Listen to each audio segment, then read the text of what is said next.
오늘은 갈라디아서 5장 22절, 23절에 소개되는 성령의 9가지 열매 중에 오늘은 8번째 열매, 온유의 열매입니다. 우리가 살고 있는 이 시대는 힘의 논리가 지배하는 시대입니다. 세상은 돈의 힘, 권력의 힘으로 역사를 지배합니다. 그래서 사람들은 힘을 추구하며 힘 있는 사람을 동경하며 또한 존중합니다. 이처럼 힘의 논리가 지배하는 우리가 사는 이 사회 속에서 오늘 본문에 온유한 자가 복이 있다라는 이 말씀은 쉽게 받아들이기가 어렵습니다. 또 성령의 9가지 열매 중 8번째 열매인 이 온유의 열매의 중요성을 우리가 간과하고 신앙생활 할 때가 있다라고 생각합니다. 왜냐하면 온유란 자기 것 하나 제대로 지키지 못하고 세상에서 손해보고 빼앗기는 연약한 자로 보이기 때문입니다. 차라리 강한 자는 복이 있나니 저희가 땅을 정복할 것이요라고 그렇게 말씀하셨더라면 좀 더 쉽게 이 시대의 사람들에게 이해가 됐으리라 생각됩니다. 그럼에도 성경은 온유한 자가 복이 있다라고 강조하여 말씀하시면서 온유한 자가 최후의 승리자가 될 것이라고 약속해주고 있습니다. 오늘 본문 말씀 마태복음 5장 5절 말씀을 함께 읽겠습니다. 시작. 온유한 자는 복이 있나니 그들이 땅을 기업으로 받을 것이요. 여러분, 이 말씀이 진리임을 믿으십니까? 우리가 정말 온유한 자가 복되고 최후 승리자가 된다라는 사실을 믿는다라면 우리의 기도도 달라지지 않을까 생각됩니다. 아니, 달라져야만 한다라고 믿습니다. 왜냐하면 우리의 기도의 제목의 대부분은 온유한 사람이 되게 해주세요라고 기도하기보다는 내가 현재 당하고 있는 고난을 벗어날 수 있도록 나에게 힘을 주십시오. 돈의 힘, 건강의 힘, 출세의 힘, 힘을 갖게 해달라는 기도가 대부분이기 때문입니다. 우리 신앙이 여기에만 머물게 된다라면 우리는 예수님을 십자가에 못 박은 유대인과 다를 바 없어질 수 있습니다. 마태복음 5장 5절의 말씀을 유대인들이 그 당시에 들었을 때 이 말씀은 대단히 충격적으로 그들에게 받아들여졌을 것입니다. 당시 이스라엘뿐 아니라 전 세계를 지배하고 있었던 나라는 로마입니다. 로마의 힘은 바로 압도적인 군사력, 그 힘에 있었기 때문에 유대인들은 로마의 힘을 능가하는 강력한 힘을 가진 정치적인 메시아를 기대하고 사모하고 있었습니다. 그래서 죽은 자를 살리시고 보리떡 5개와 물고기 2마리로 5,000명 이상을 먹이시는 이분이야말로 강력한 능력을 지닌 메시아구나라고 그렇게 믿고 따랐습니다. 그런데 고작 하는 말씀이 온유한 자가 복이 있다. 이들이 땅을 차지할 것이다.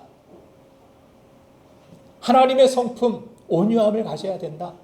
이런 말씀을 하시니 이들이 듣기에 이 말씀이 얼마나 큰 충격으로 받아들여졌겠습니까?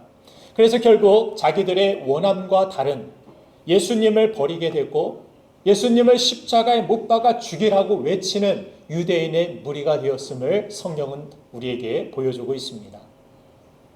우리가 원하는 힘, 이 힘이 우리에게 주어지지 않는다라면, 이 힘을 주시지 않는 분이라면 우리에게는 필요가 없는 분입니다라고 유대인은 그렇게 여겼다라는 것입니다. 당신은 메시아가 아닙니다. 여러분들의 메시아는 누구십니까? 여러분들이 믿는 예수님은 어떤 분이십니까? 나는 예수님을 향하여서 어떤 은혜를 구하고 있습니까? 오늘도 예배하는 우리의 원함이 다만 세상의 힘뿐이라면 우리는 복의 근원이며 생명의 근원이신 주님을 멀리하게 될 것이며 주님 안에 있는 구원의 은혜와 주님의 동행하심으로 인한 보호하심과 형통의 축복을 잃어버릴 수 있다는 사실입니다. 저는 오늘 이 아침에 예배하는 여러분들 모두가 하나님의 뜻이 나의 뜻이 되는 은혜가 있기를 간절히 축원합니다. 온유한 자에게 따라오는 승리를 맛보는 여러분들 되시기를 주님의 이름으로 축복합니다. 우리가 예수님의 이 대표적인 성품인 온유함을 담길 원하고 또 온유의 열매를 우리가 맺으려면 먼저 온유에 대한 정의를 우리가 새롭게 할 필요가 있습니다. 오늘 성경은 하나님의 뜻하시는 온유가 무엇인지 또 온유한 사람의 특징이 무엇인지를 두 가지 우리에게 가르쳐 줍니다.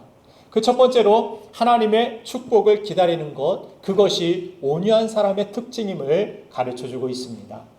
보통 온유하다라고 이야기하면 순하고 착하고 뭔가 큰일이 더 벌어질까 봐 내가 그냥 참고 내가 넘어가는 것으로 그렇게 온유를 생각합니다.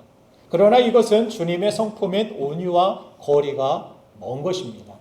성경에서 말씀하는 온유는 우유부단한 어떤 성격을 의미하거나 연약한 이미지를 가진 말이 절대 아닙니다. 성경 전체에서 온유라는 단어가 제일 먼저 나오는 곳이 민수기 12장입니다. 모세가 이방 여인 구스 여자를 아내로 삼았습니다. 그때 아론과 미리암이 찾아와서 모세를 비난합니다. 모세가 아무 대꾸가 없자 나중에는 너만 선지자냐? 우리도 하나님께 말씀을 받았던 선지자이다. 그런 이야기를 합니다. 그럼에도 불구하고 이 말을 듣고도 모세가 또 참습니다. 모세가 참고 또 참으니까 이제 누가 못 참습니까? 하나님이 참지 못하시고 하나님께서 나오셔서 하나님이 세우신 지도자를 비난한 미리암은 문둥병에 걸리게 됩니다. 그러고 난 다음에 성경이 무엇이라고 이야기하냐면 민수기 12장 3절 말씀을 보니까 이 사람 모세는 온유함이 지면의 모든 사람보다 더하더라 이렇게 기록하고 있습니다. 여기에서 온유의 정의가 이 문제의 배경 가운데서 드러나고 있는데 온유하라는 것이 하나님께서 무엇이라고 정의하십니까? 하나님이 판단하실 때까지 기다리는 것, 그것이 온유라고 말씀해 주고 있습니다. 그러므로 온유는 사람의 성격에 관한 그러한 이야기가 아닙니다. 믿음에 관한 이야기입니다. 온유는 눈을 들어 주를 바라보는 것, 이것이 온유라는 것입니다. 오늘 본 말씀을 다시 보면 온유한 자는 땅을 기업으로 받는다라고 말씀해 주십니다. 여기에서 땅을 차지한다라는 이 말씀은 우리가 부동산을 많이 갖게 된다라는 그런 뜻은 아닙니다. 실망하신 분들이 몇 분 계신 것 같은데 온유하려고 했다가 그냥 되는 대로 살아야겠다 그렇게 생각하지 마시길 바랍니다. 온유라는 것은 땅을 차지한다라는 것은 하나님의 다스리심, 통치하심을 뜻합니다. 천국뿐 아니라 현재 우리의 삶에 살고 있는 이 세상 가운데서도 하나님이 다스리시는 그 나라는 영원합니다. 하나님의 다스리시는 그 나라는 망하지 않습니다. 쇠하지 않습니다. 하나님의 다스리시는 교회와 가정과 직장은 잘 될 수밖에 없습니다. 형통하게 됩니다. 하나님의 뜻대로 힘을 사용하고자 하는 사람에게 하나님은 그 결과를 선하고 아름답게 열매 맺게 하여 주시는 것입니다. 그래서 땅을 기업으로 선물로 주시는 분이 하나님이시기 때문에 내 힘이 아니라 하나님의 축복을 기다리는 것, 그것이 온유한 사람의 특징이라는 것입니다. 그러므로 온유한 자가 해야 할 일이 무엇입니까? 세상만 바라보고 나를 힘들게 하는 그러한 사람들만 바라보고 그 사람들과 경쟁하고 그 사람들에게 반응하는 것이 아니라 하나님께 반응하는 것, 하나님을 바라보는 것, 이것이 온유한 자가 해야 할, 취해야 할 중요한 태도라는 것입니다. 그래서 온유한 자는 하나님의 영광을 바라보고 기다립니다. 하나님의 때를 바라보고 기도하며 기다립니다. 하나님의 뜻을 바라보고 기다립니다.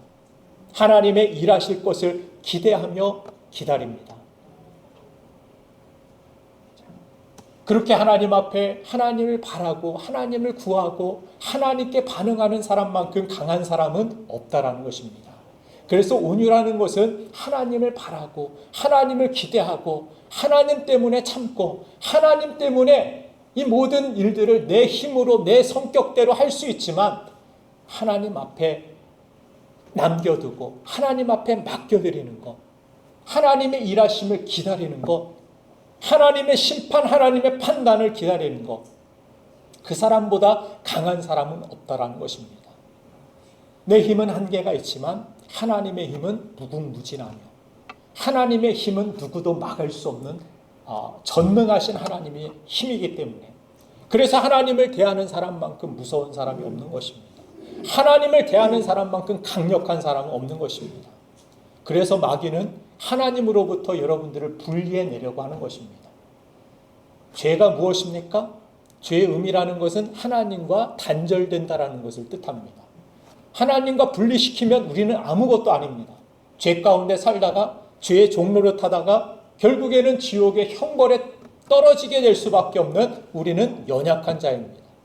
우리는 하나님 때문에 우리 안에 함께 계시는 우리와 동행하신 하나님 때문에 마귀가 여러분들을 두려워하는 것입니다. 그래서 여러분들을 하나님으로부터 분리시키기 위하여 죄를 짓게 만들고 죄와 타협하게 만들고 죄와 함께하도록 그렇게 우리를 유혹하는 것입니다. 그래서 하나님을 대하는 사람만큼 강력한 사람이 없고 하나님을 바라보는 사람만큼 능력 있는 사람이 없다라는 것, 그것이 온유가 우리에게 가르쳐주는 교훈인 것입니다. 창세기 26장을 보면은 이삭이 파는 곳마다 우물이 터져 나오는 모습을 봅니다. 그런데 이삭이 우물을 얻을 때마다 동네 사람들이 찾아와가지고 그 우물을 흙으로 메꾸기도 합니다. 아주 고약한 사람들이죠. 여기는 원래 우리 땅이었다라고 주장을 하며 우물을 빼앗아 갑니다. 얼마나 억울하고 얼마나 서러웠을까요? 내가 얼마나 수고하고 애써가지고 이 우물을 얻었는데 여기에서 이제 이 우물을 얻고 기뻐하고 정착할 그런 계획을 세우고 생각을 하고 있는데 그런 상황 가운데서 이 우물이 메꿔지고 이 우물을 빼앗겼을 때 억울함이 이루 말할 수 없었을 것입니다. 그럼에도 불구하고 이삭은 그들에게 반응하지 않습니다. 그런 가운데서 결국 이 이삭이 쫓기고 빼앗기고 옮겨 다니다가 결국 얻은 곳이 어디입니까?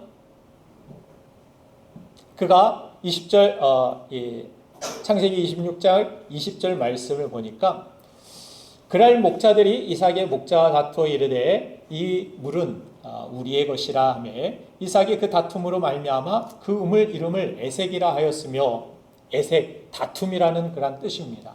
그리고 나서 이 다툼과 이런 횡포와 이것을 떠나서 32절, 33절 말씀을 보면은 같이 한번 이 말씀을 읽어보겠습니다. 시작.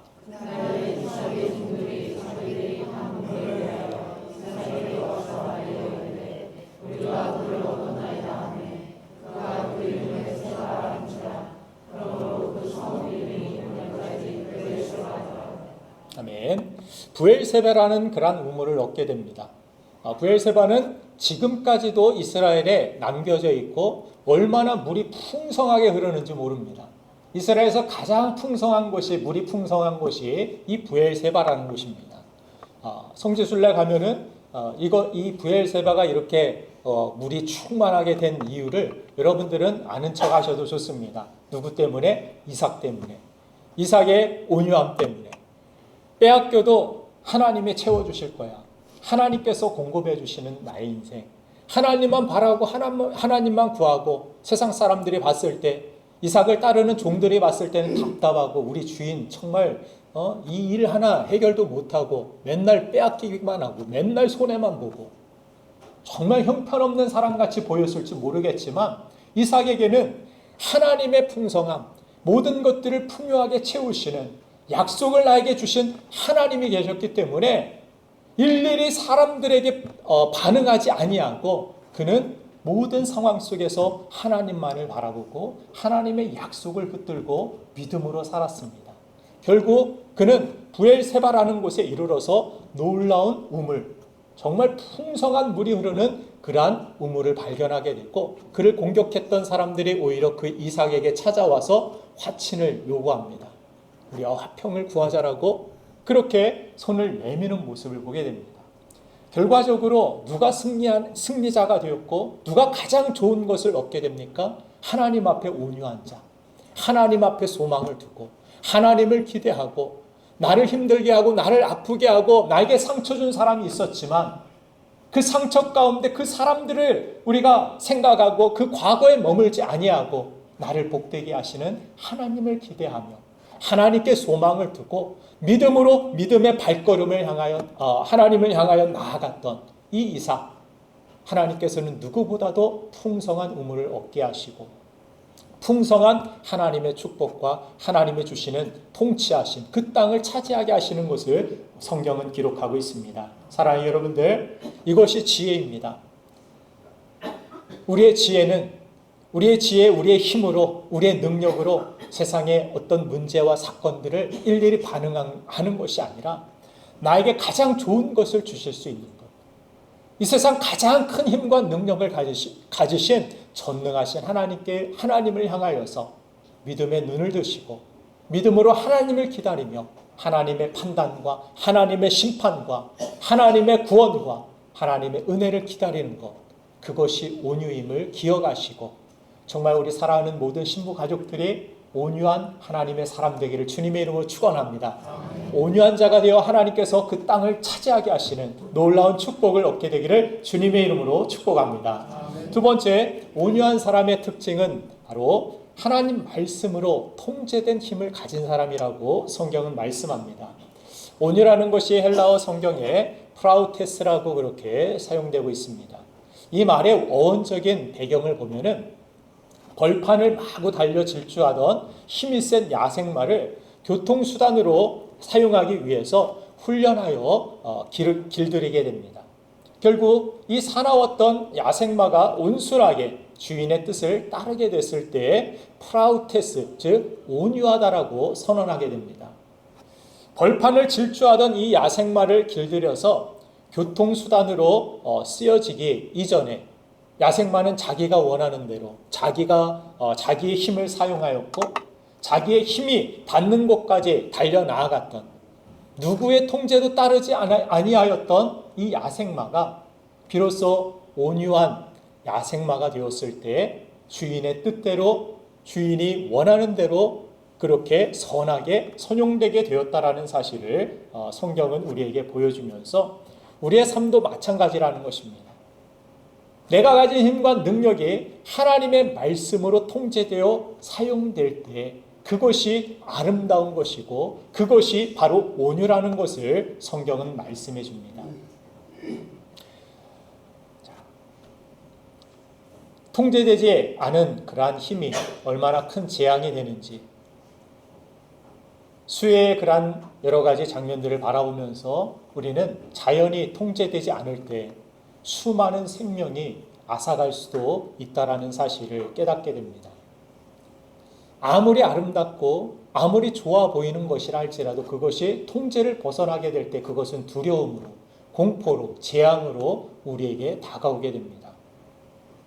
아무리 좋은 차라 할지라도 신호를 무시하거나 역주행하면서 통제되지 않는 그런 차들은 주변 사람들을 해치는 흉기가 되어버린다라는 사실을 알게 됩니다.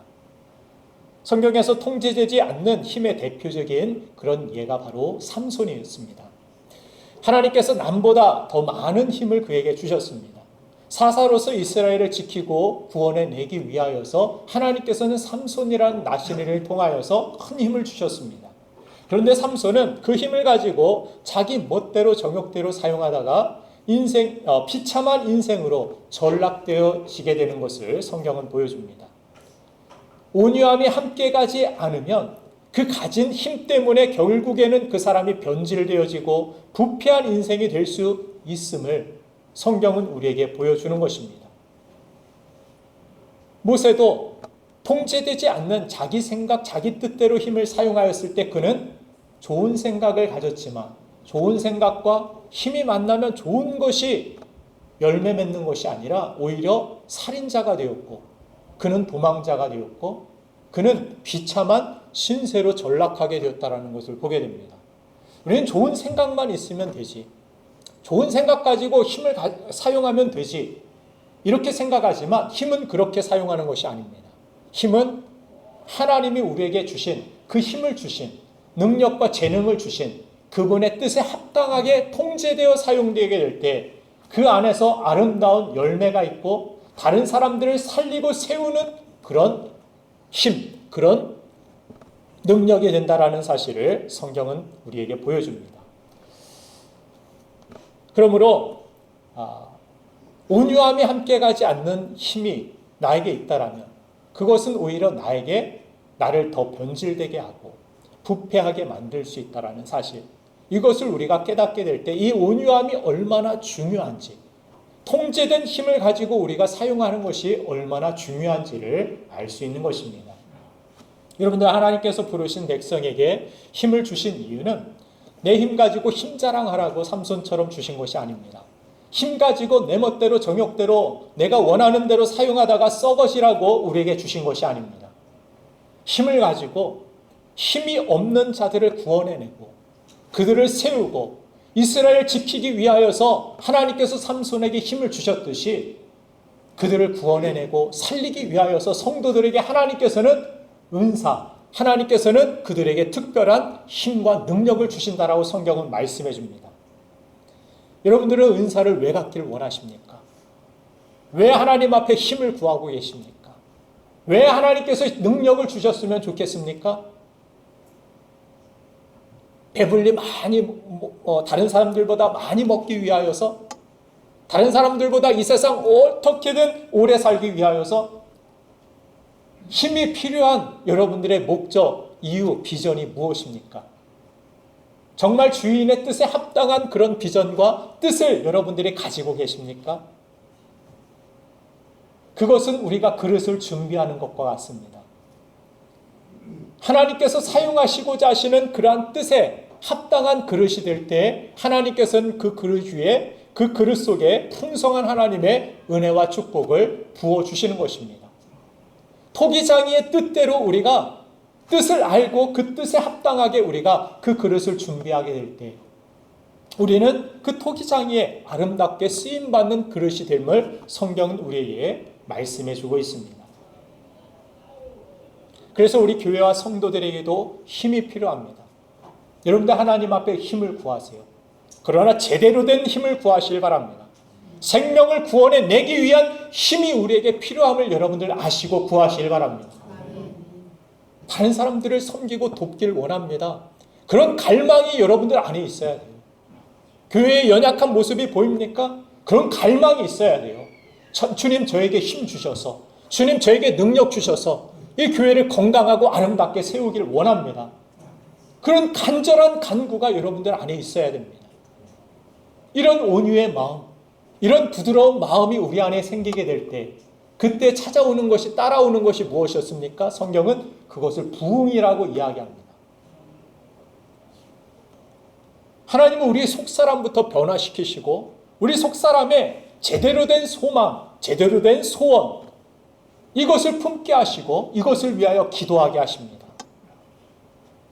그렇게 하나님 앞에 하나님의 뜻을 분별하고 하나님이 기뻐하시는 뜻이 무엇인지를 분별하여 그것을 위하여서 추구하여 힘을 구하게 될 때 하나님께서는 하나님이 통치하시고 다스리심으로 말미암아 그 모든 곳에 하나님의 역사와 기적과 능력과 하나님이 그 땅을 차지하게 하시는 하나님의 통치하심이 있다라는 사실, 승리가 있다라는 사실을 성경은 우리에게 말씀해 주는 것입니다. 여러분들, 하나님의 영광을 위해 하나님 주신 힘과 은사를 사용할 수 있는 온유한 성도가 되기를 주님의 이름으로 축복합니다. 통제된 힘을 가지고 있는 것, 통제된 힘을 사용하고 있느냐?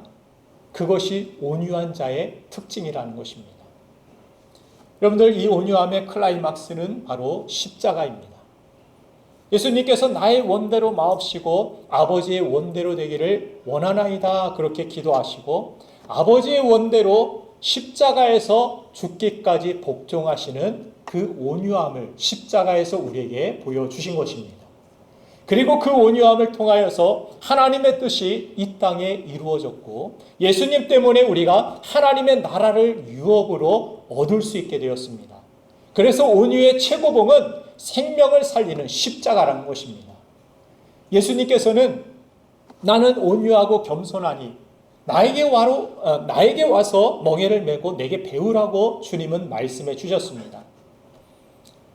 주님은 그 온유함을 가지시고 아버지의 뜻대로 십자가에서 그 구원을 이루셨고 그 구원을 우리가 받은 우리가 이 온유함을, 예수님의 이 온유함을 가지고 십자가를 지고 멍에를 메고 주님으로부터 온유함을 배우고 또 이 온유함을 가지고 다른 사람들을 살리는 인생이 되기를 주님은 원하신다라는 것입니다.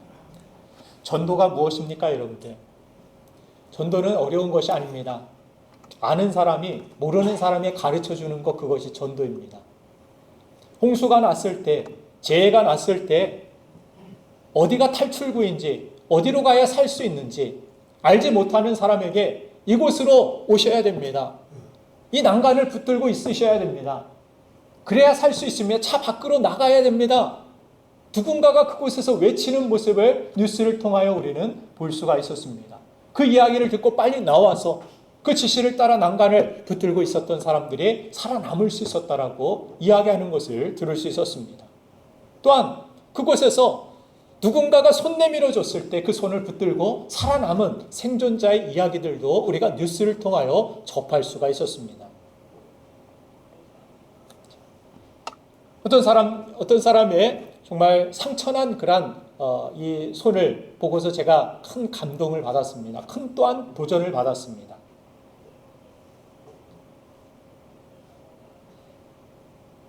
어떤 사람이 자신의 손을 잡아줘-가지고 자신이 살 수 있었습니다.